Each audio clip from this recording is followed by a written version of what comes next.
السلام علیکم ورحمۃ اللہ وبرکاتہ۔ الحمد للہ رب العالمین والصلاة والسلام علی سید المرسلین، اما بعد فاعوذ باللہ من الشیطان الرجیم، بسم اللہ الرحمن الرحیم۔ برادران عزیز و معزز خواتین، آج کی اس نشست میں سورۃ الاحزاب کی آیت نمبر 14 سے آیت نمبر 19 تک تمام آیات کا ترجمہ و تفسیر پیش کرنے کی سعادت حاصل کی جائے گی۔ وَلَوْ دُخِلَتْ عَلَيْهِمْ مِنْ أَقْطَارِهَا ثُمَّ سُئِلُوا الْفِتْنَةَ لَآتَوْهَا وَمَا تَلَبَّثُوا بِهَا إِلَّا يَسِيرًا وَلَقَدْ كَانُوا عَاهَدُوا اللَّهَ مِنْ قَبْلُ لَا يُوَلُّونَ الْأَدْبَارَ وَكَانَ عَهْدُ اللَّهِ مَسْئُولًا۔ قُلْ لَنْ يَنْفَعَكُمُ الْفِرَارُ إِنْ فَرَرْتُمْ مِنَ الْمَوْتِ أَوِ الْقَتْلِ وَإِذًا لَا تُمَتَّعُونَ إِلَّا قَلِيلًا۔ قُلْ مَنْ ذَا الَّذِي يَعْصِمُكُمْ مِنَ اللَّهِ إِنْ أَرَادَ بِكُمْ سُوءًا أَوْ أَرَادَ بِكُمْ رَحْمَةً وَلَا يَجِدُونَ لَهُم مِّن دُونِ اللَّهِ وَلِيًّا وَلَا نَصِيرًا۔ قَدْ يَعْلَمُ اللَّهُ الْمُعَوِّقِينَ مِنكُمْ وَالْقَائِلِينَ لِإِخْوَانِهِمْ هَلُمَّ إِلَيْنَا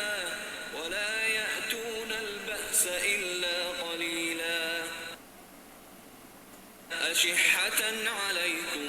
فَإِذَا جَاءَ الْخَوْفُ رَأَيْتَهُمْ يَنظُرُونَ إِلَيْكَ تَدُورُ أَعْيُنُهُمْ كَالَّذِي يُغْشَى عَلَيْهِ مِنَ الْمَوْتِ فَإِذَا ذَهَبَ الْخَوْفُ سَلَقُوكُم بِأَلْسِنَةٍ حِدَادٍ أَشِحَّةً عَلَى الْخَيْرِ أُولَئِكَ لَمْ يُؤْمِنُوا فَأَحْبَطَ اللَّهُ أَعْمَالَهُمْ وَكَانَ ذَلِكَ عَلَى اللَّهِ يَسِيرًا۔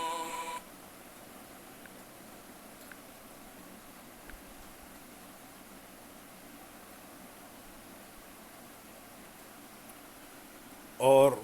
اگر ان پر مدینے کی مختلف طرفوں سے فوجیں آ جاتی،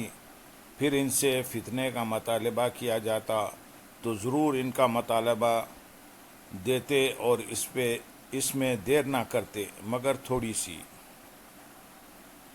اس آیت کا خلاصہ یہ ہے کہ منافقوں کا یہ کہنا کہ ہمارے گھر غیر محفوظ ہیں محض ایک بہانہ ہے، اور اگر بالفرض مدینہ منورہ کے مختلف اطراف سے فوجیں ان پر حملہ آور ہو جاتی،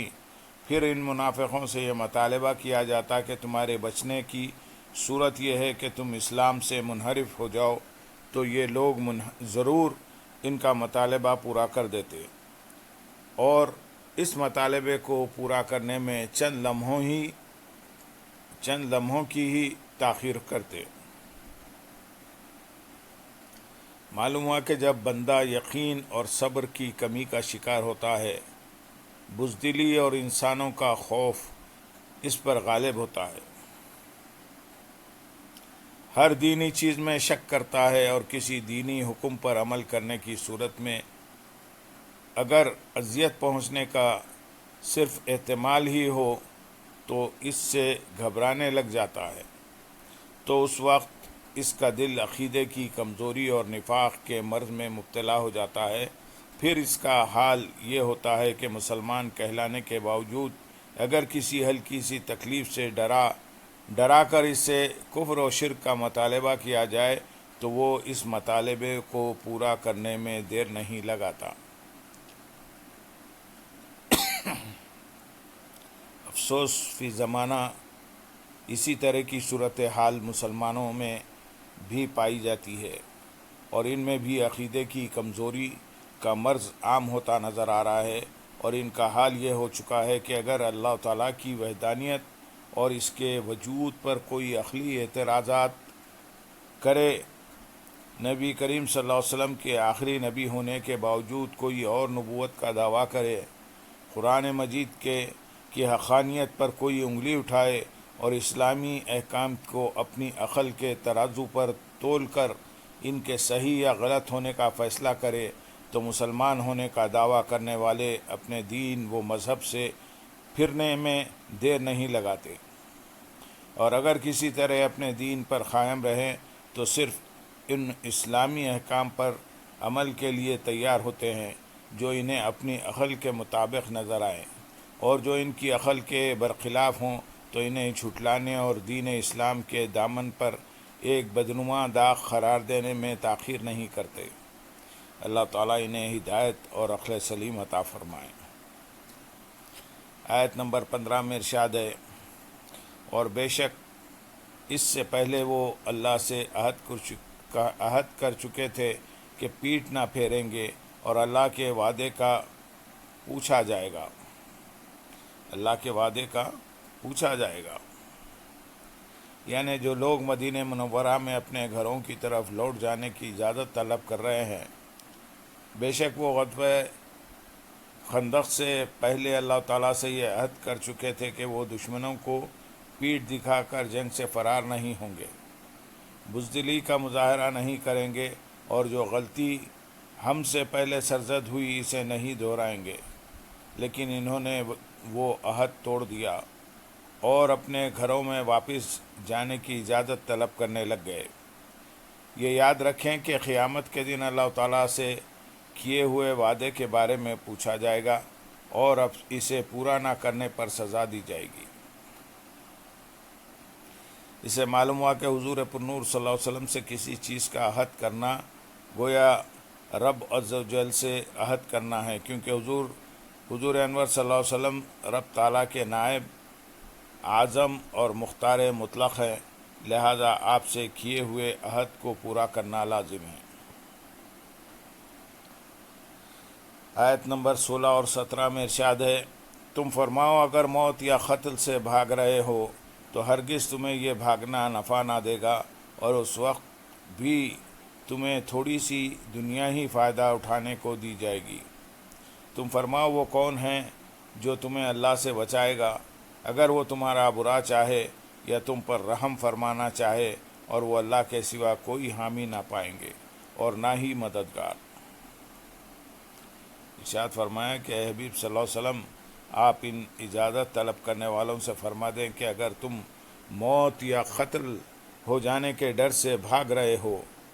تو اس کا تمہیں کوئی فائدہ نہیں ہوگا، کیونکہ جو مقدر ہے وہ ضرور ہو کر رہے گا۔ اس لیے اگر تمہاری تقدیر میں یہاں موت لکھی ہے تو وہ تمہیں آ ہی جائے گی، اور اگر یہاں تمہاری موت کا وقت نہیں آیا ہے تو بھی میدان جنگ سے بھاگ کر صرف اتنے ہی دن دنیا سے فائدہ اٹھا پاؤ گے جتنے دن تمہاری عمر باقی ہے، اور یہ ایک قلیل مدت ہے، تو تم تھوڑی سی موہوم زندگی کے لیے اتنے بڑے گناہ کا بوجھ کیوں اٹھا رہے ہو؟ یعنی حبیب صلی اللہ علیہ وسلم آپ ان سے فرما دیں کہ اگر اللہ تعالیٰ کو تمہیں قتل اور ہلاک کرنا منظور ہو تو اسے کوئی ٹال ہی نہیں سکتا، اور اگر وہ تمہیں امن و عافیت عطا فرما کر تم پر رحم فرمانا چاہے تو کوئی تمہیں قتل اور ہلاک نہیں کر سکتا، اور یہ لوگ اللہ تعالیٰ کے سوا اپنی جانوں کا کوئی حامی نہ پائیں گے اور نہ ہی انہیں کوئی مددگار ملے گا۔ آیت نمبر 18 میں ارشاد ہے، بے شک اللہ تم سے ان لوگوں کو جانتا ہے، اللہ تم میں سے ان لوگوں کو جانتا ہے جو دوسروں کو جہاد سے روکتے ہیں اور اپنے بھائیوں سے کہتے ہیں ہماری طرف چلے آؤ، اور وہ لڑائی میں تھوڑے ہی آتے ہیں۔ اس آیت کا شان نزول یہ ہے کہ منافقین کے بارے میں نازل ہوئی، ان کے پاس یہودیوں نے پیغام بھیجا تھا کہ تم کیوں اپنی جانیں ابو سفیان کے ہاتھوں سے ہلاک کرانا چاہتے ہو؟ اس کے لشکری اس مرتبے اگر تمہیں پا گئے تو تم میں سے کسی کو باقی نہ چھوڑیں گے۔ ہمیں یہ اندیشہ ہے کہ تم کسی مصیبت میں گرفتار نہ ہو جاؤ۔ تم ہمارے بھائی اور ہمسائے ہو، اس لیے ہمارے پاس آ جاؤ۔ یہ خبر پا کر عبداللہ بن ابی بن سلول منافق اور اس کے ساتھی مومنین کو ابو سفیان اور اس کے ساتھیوں سے ڈرا کر رسول کریم صلی اللہ علیہ وسلم کا ساتھ دینے سے روکنے لگے، اور اس میں انہوں نے بہت کوشش کی، لیکن جس قدر انہوں نے کوشش کی مومنین کی ثابت قدمی اور استقلال اور بڑھتا گیا۔ آیت نمبر 19 میں ارشاد ہے،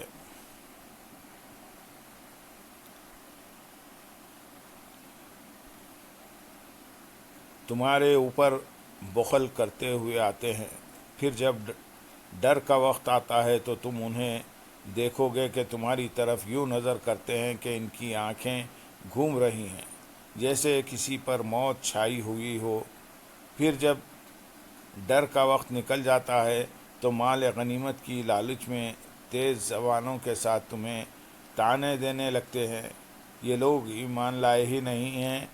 تو اللہ نے ان کے اعمال برباد کر دیے، اور یہ اللہ پر بہت آسان ہے۔ یعنی منافقوں کا حال یہ ہے کہ جب مسلمانوں کو جنگ میں ان کی مدد کی ضرورت ہوتی ہے تو یہ لوگ بخل کرتے ہیں، اور اگر جیسے تیسے لڑائی میں کچھ شرکت کرنا پڑ ہی جائے تو اس وقت ان کی حالت یہ ہوتی ہے کہ خوف سے ان کی آنکھیں ہی گھوم رہی ہوتی ہیں، اور جب اللہ تعالیٰ کے فضل و کرم سے مسلمان جنگ میں فتح یاب ہو جاتے ہیں تو پھر مال غنیمت لینے کے لیے سب سے پہلے پہنچ جاتے ہیں، اور اپنی جرأت کی جھوٹی داستانیں سناتے ہوئے کہتے ہیں کہ ہم نے اتنی بہادری دکھائی اور ہماری بہادری کی وجہ سے ہی جنگ میں کامیابی اور غنیمت ملی ہے، لہذا ہمیں غنیمت میں سے زیادہ حصہ دیا جائے۔ اللہ تعالیٰ ارشاد فرماتا ہے کہ ان لوگوں نے اگرچہ اپنی زبانوں سے ایمان کا اقرار کیا ہے، لیکن در حقیقت یہ لوگ ایمان لائے ہی نہیں، اور چونکہ حقیقت میں وہ مومن نہ تھے، اس لیے ان کے تمام ظاہری عمل جہاد وغیرہ سب باطل کر دیے گئے، اور عملوں کو باطل کر دینا اللہ تعالیٰ پر بہت آسان ہے۔ اس سے معلوم ہوا کہ وقت پر ساتھ نہ دینا اور زبان سے محبت کا دعویٰ کرنا منافقوں کا کام ہے، جبکہ مومن کی شان یہ ہے کہ وہ ہر مشکل وقت میں اپنے مسلمان بھائی کا ساتھ دیتا ہے، اور زبانی دعوے کرنے کی بجائے عملی مظاہرہ زیادہ کرتا ہے۔ اللہ تعالیٰ نے بولنے کے لیے زبان ایک اور دیگر کام کرنے کے لیے اعضاء دودھ دیے ہیں، لہذا آدمی کو چاہیے کہ وہ کلام کم اور کام زیادہ کرے۔ اللہ تعالیٰ نے بولنے کے لیے زبان ایک اور دیگر کام کے لیے اعضاء دو دیے ہیں، لہذا آدمی کو چاہیے کہ وہ کلام کم اور کام زیادہ کرے۔ اللہم صلی علی سیدنا محمد وعلی آل سیدنا محمد وبارک وسلم، وآخر دعوانا ان الحمد للہ رب العالمین۔